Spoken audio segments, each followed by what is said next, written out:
কি হচ্ছে? লোকেরা বলে হায়াত বাড়ে, হায়াত তো বাড়ে না। হায়াত কি হয়?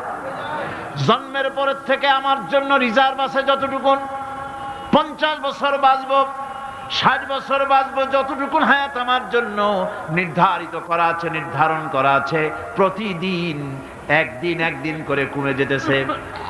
এজন্য আমি বলি, আমার বাড়িতে যে ঘড়িটা আছে, এই ঘড়িটা বেলা 1টার সময় ঢং করে একটা আওয়াজ দেয়, শ্রোতাকে শুনিয়ে দেয়, বাড়িওয়ালা তোমার জীবনের মূল্যবান হায়াত থেকে 1 ঘন্টা কমায়া দিলাম।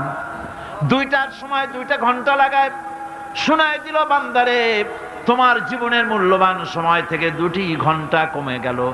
এমনি করে দিন গেল, মাস গেল, বছর গেল, আমাদের হুঁশ হলো না।